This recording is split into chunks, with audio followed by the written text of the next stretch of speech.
Hello student, welcome to student official YouTube channel. আগের দিন আমরা ফিজিক্যাল কোয়ান্টিটিস সম্বন্ধে পড়েছিলাম।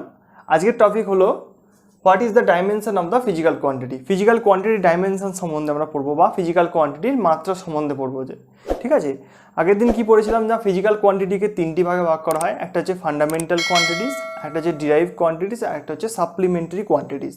ঠিক আছে, ফান্ডামেন্টাল কোয়ান্টিটিস কতগুলো হয়? 7টা ফান্ডামেন্টাল কোয়ান্টিটিস হয়।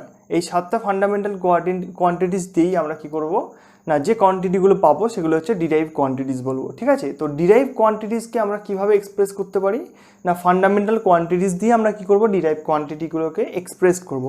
কিভাবে এক্সপ্রেস করব আমরা ডিরাইভ কোয়ান্টিটিসগুলোকে না, ফান্ডামেন্টাল কোয়ান্টিটিসগুলোকে কি করব না, প্রোডাক্ট আকারে ডিরাইভ কোয়ান্টিটিকে ফান্ডামেন্টাল কোয়ান্টিটিগুলোর প্রোডাক্ট দিয়ে আমরা কি করব, ডিরাইভ কোয়ান্টিটিগুলোকে এক্সপ্রেস করব। এবং ফান্ডামেন্টাল কোয়ান্টিটিগুলো যে পাওয়ারগুলো থাকবে সেই পাওয়ারগুলোই হবে কি ডিরাইভ কোয়ান্টিটির ডাইমেনশন বা মাত্রা। ঠিক আছে, একটা উদাহরণ দিয়ে বোঝাই। যেমন দেখো, ফোর্স আমি লিখতে পারি এখানে।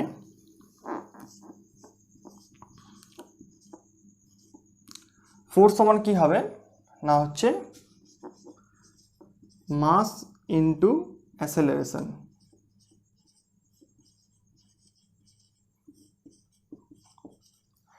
আচ্ছা, বল সমান কি হয়, ভর ইনটু ত্বরণ। ঠিক আছে, আচ্ছা এই ফর্মুলাগুলো আমরা আগে নেক্সট হচ্ছে যে টপিকগুলো আছে তখন গিয়ে পড়বো। ঠিক আছে, এখন শুধু জেনে রাখো যে আমরা বল সমান কি লিখতে পারি, মাস ইনটু অ্যাসেলারেশন, বা ভর ইনটু ত্বরণ আমরা বল লিখতে পারি। বল ইজ ইকাল টু ভর ইনটু ত্বরণ। ঠিক আছে, আচ্ছা তো মাস লিখি বললাম এরমভাবে, ইনটু কত লিখতে পারি, ত্বরণকে কত লিখতে পারি, ভেলোসিটি বাই হচ্ছে টাইম। ঠিক আছে, তো ভেলোসিটি বাই টাইম। আচ্ছা, ভেলোসিটি একটা কি ডিরাইভ কোয়ান্টিটি, আগের দিন দেখিয়েছিলাম। ভেলোসিটি কি হয়, একটা ডিরাইভ কোয়ান্টিটি হয়। তো ভেলোসিটিকে কিভাবে ফান্ডামেন্টাল কোয়ান্টিটিতে লেখা যায়, তো ভেলোসিটিকে কি লেখাতে হয়,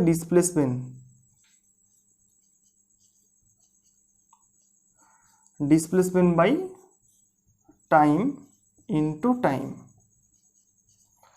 ঠিক আছে, তাহলে এবার দেখো, প্রথমে ছিল মাস একটা কি হয়, ফান্ডামেন্টাল কোয়ান্টিটিস। অ্যাসেলারেশন কি হয়, একটা ডিরাইভ কোয়ান্টিটিস। অ্যাসেলারেশন ডিরাইভ কোয়ান্টিটিস কেন? আচ্ছা, অ্যাসেলারেশন যদি এ দিয়ে ডিনোট করি আমি, অ্যাসেলারেশন এ সমান কত লিখতে পারি, ভেলোসিটি বাই হচ্ছে টাইম। আবার ভেলোসিটি কি একটা ডিরাইভ কোয়ান্টিটি হয়, ভেলোসিটিকে কিভাবে লিখতে পারি, ডিসপ্লেসমেন্ট বাই টাইম। তো ডিসপ্লেসমেন্ট কি, ডিসপ্লেসমেন্ট একটা কি হবে, ফান্ডামেন্টাল কোয়ান্টিটি, আর টাইম একটা ফান্ডামেন্টাল কোয়ান্টিটি। ঠিক আছে, তো ফোর্সকে দেখো, এইবার দেখো ফোর্সকে আমি কিভাবে লিখলাম, ফোর্সকে আমি লিখে ফেলেছি পুরোভাবে, সবটাই হচ্ছে কি একটা, সবগুলোই কি হচ্ছে কেন, ফান্ডামেন্টাল কোয়ান্টিটি হিসেবে চলে এসছে। Mass fundamental quantity, displacement fundamental quantity, time fundamental quantity, তাই তো। তো এটাকে কি লিখতে পারি, মাস ইন্টু ডিসপ্লেসমেন্ট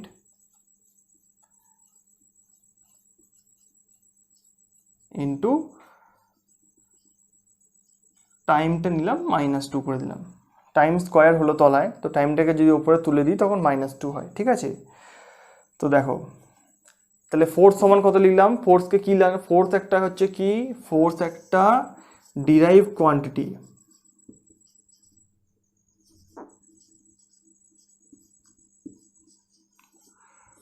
ফোর্স একটা কি হচ্ছে, ডিরাইভ কোয়ান্টিটি। সেই ডিরাইভ কোয়ান্টিটিকে তাহলে কিভাবে এক্সপ্রেস করছি, এই একটা ফান্ডামেন্টাল কোয়ান্টিটি, এই একটা ফান্ডামেন্টাল কোয়ান্টিটি, আর এই একটা fundamental quantity.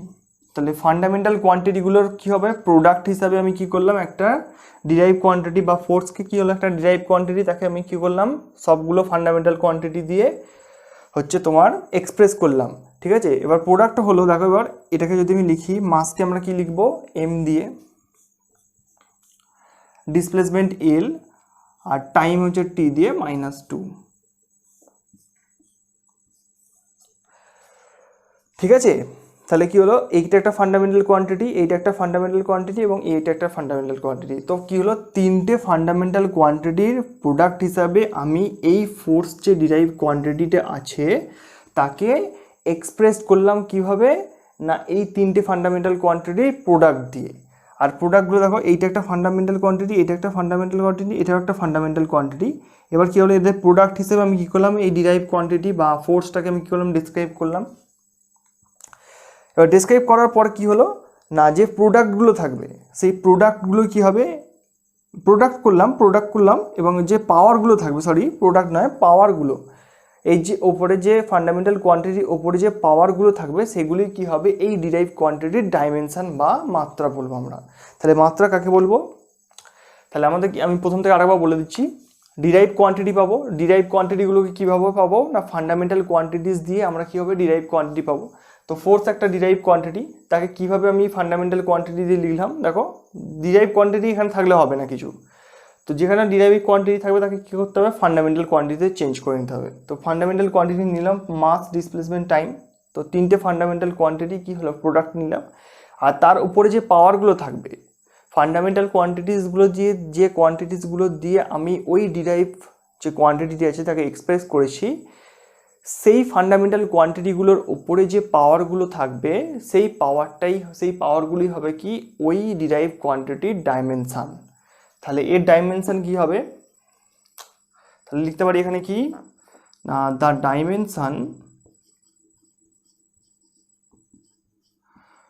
Dimension of force are 1 in mass and 1 in displacement বা লেন্থ বলতে পারো, ঠিক আছে, 1 in length and -2 in time। এটা কি বলা হয়, এই ফোর্সের হচ্ছে কি বলতো তোমার, এই যে ডিরাইভ কোয়ান্টিটি আছে, ডিরাইভ কোয়ান্টিটির ডাইমেনশন কোনটা হলো, তাহলে মাসের ওপর 1, ডিসপ্লেসমেন্টের ওপর 1 আর টাইমের ওপর -2, ঠিক আছে। এবার দেখো এটাকে যেটা বললাম, এই যে ফোর্স আমি এটা লিখলাম, ফোর্স এফ দিয়ে লিখছি, ডিনোট করছি ফোর্সকে এফ দিয়ে। এফ ইজিক্যাল টু তাহলে কত হলো, ফোর্স ইজিক্যাল টু তাহলে কত হলো, mL/T⁻²। তাহলে সবগুলোকে দেখো, ফান্ডামেন্টাল কোয়ান্টিটিগুলো কি বড় হাতের লিখবো, প্লাস কি হবে, যখন একটা ডিরাইভ কোয়ান্টিটিকে বোঝাচ্ছি ফান্ডামেন্টাল কোয়ান্টিটি দিয়ে তখন এটাকে থার্ড ব্র্যাকেটের সাহায্যে লিখবো। এটা হচ্ছে নিয়ম, বড় হাতের লিখবো, প্লাস হচ্ছে যে ফান্ডামেন্টাল কোয়ান্টিটিগুলো দিয়ে যেটাকে ডিরাইভ কোয়ান্টিটিকে এক্সপ্রেস করলাম সেটাকে কি করবো আমরা, থার্ড ব্র্যাকেটের মধ্যে লিখবো। আর এটাকেই বলা হবে কি, এই গোড়াটাকে বলা হবে কি, ডাইমেনশনাল ফর্মুলা।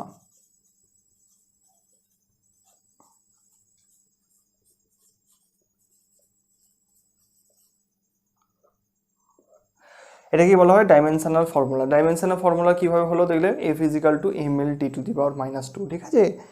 কিভাবে করলাম, আর ডাইমেনশন কাকে বলে, মাত্রা কাকে বলে, বা কিভাবে হলো সেগুলো বোঝা গেল। তাহলে what is the dimension of a physical quantity বোঝা গেল, ফিজিক্যাল কোয়ান্টিটির মাত্রা সম্বন্ধে আমরা বুঝলাম, ঠিক আছে।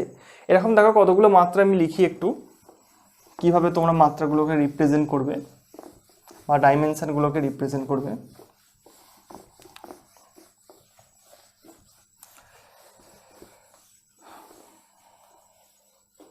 যেমন প্রথম আমি লিখছি এরিয়া। এরিয়া কি হবে, লেন্থ ইন্টু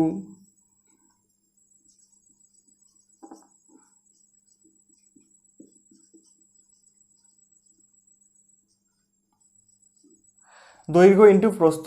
যদি একটা আয়তক্ষেত্রের ক্ষেত্রফল বলি কি হবে, লেন্থ ইন্টু ব্রেথ। দেখো লেন্থই নাও আর ব্রেথই নাও, সবই কি হবে তোমার এল, তার হচ্ছে আর মাত্রা হবে, ডাইমেনশন হবে এল। তো এরিয়ার হবে কত, L², থার্ড ব্র্যাকেটের মধ্যে লিখবো। 1 নম্বর এরিয়া হয়ে গেল, ঠিক আছে। আচ্ছা, ভলিউম কি হবে, আয়তন কত হবে, আয়তন কি হবে L3, ঠিক আছে। আচ্ছা 3 হচ্ছে কত ভেলোসিটি। ভেলোসিটি কত হয়, ভেলোসিটি হচ্ছে লেন্থ বাই হচ্ছে টি, তো এটা কত হবে এল টি মাইনাস 1, ভেলোসিটি এটা হলো। আচ্ছা অ্যাসেলারেশন,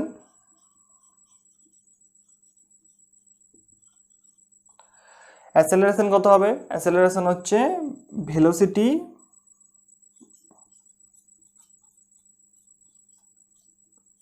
বাই টাইম। ভেলোসিটি না লিখে এটা চেঞ্জ ইন ভেলোসিটি লিখবে, change in velocity by time. তাহলে কত হবে, চেঞ্জ ইন ভেলোসিটি লেখো যাই লেখো, এটা উপরে কত হবে এল টি মাইনাস 1 টাইম টি, তো কত হবে এটা এল টি মাইনাস 2, সব থার্ড ব্র্যাকেটের মধ্যে নিয়ে লিখবো আমরা এগুলো, ঠিক আছে। Acceleration L T minus 2। আচ্ছা ফোর্স কত হবে, এই পড়লাম force M L T to the power minus 2। 6 work কি হবে,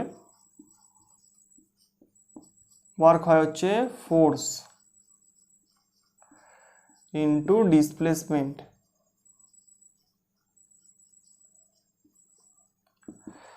ওয়ার্ক কি হয় ফোর্স ইন্টু ডিসপ্লেসমেন্ট। ফোর্স তখন কত আমি দেখতেই পাচ্ছি M L T to the power minus 2,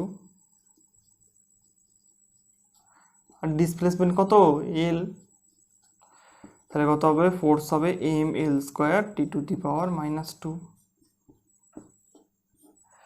এরকমভাবে আমরা ডাইমেনশন লিখবো, ঠিক আছে। তার ডিরাইভ কোয়ান্টিটিগুলোকে কীভাবে লিখবো, ডিরাইভ কোয়ান্টিটিগুলোকে আমরা কীভাবে ফান্ডামেন্টাল কোয়ান্টিটিস দিয়ে ডিরাইভ কোয়ান্টিটিগুলোকে এক্সপ্রেস করবো। ডিরাইভ কোয়ান্টিটিগুলোকে এক্সপ্রেস করবো কীভাবে না, ফান্ডামেন্টাল কোয়ান্টিটিস দিয়ে আমরা ডিরাইভ কোয়ান্টিটিগুলোকে এক্সপ্রেস করব কীভাবে না, তাদের ফান্ডামেন্টাল কোয়ান্টিটি প্রোডাক্ট হিসেবে, এবং তাদের প্রোডাক্টের ওপরে বা ফান্ডামেন্টাল কোয়ান্টিটিসগুলোর ওপরে যে পাওয়ারগুলো থাকবে সেটাই ওই ডিরাইভ কোয়ান্টিটির ডাইমেনশন হবে, ঠিক আছে, বোঝা গেল।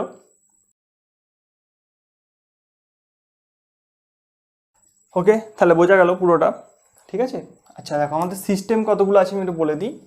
একটা হচ্ছে কি সিস্টেম হয় আমাদের এমকেএস, একটা হচ্ছে এফপিএস, একটা হচ্ছে সিজিএস, আর একটা হচ্ছে এসআই। এমকেএস পদ্ধতিতে তোমার হচ্ছে একটা হয় লেন্থ, যেটা হয় 3টে ফান্ডামেন্টাল কোয়ান্টিটি লিখছি কমন।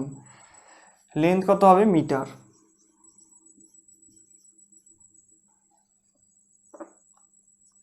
এপিএস পদ্ধতিতে কত হয় ফুট, আর সিজিএস পদ্ধতিতে সেন্টিমিটার, এসআই পদ্ধতিতে মিটার। মাস কত হয় এখানে, মাস হচ্ছে কিলোগ্রাম, এখানে কত হয় পাউন্ড। এটা হচ্ছে এফটি, এটা হচ্ছে এলবি, এখানে মিটার, এটা হচ্ছে কেজি, ঠিক আছে। আর এটাও কত হয় তোমার গ্রাম, জি, আর এটা হচ্ছে সিএম। এখানে কত হয় এটা না হচ্ছে কিলোগ্রাম।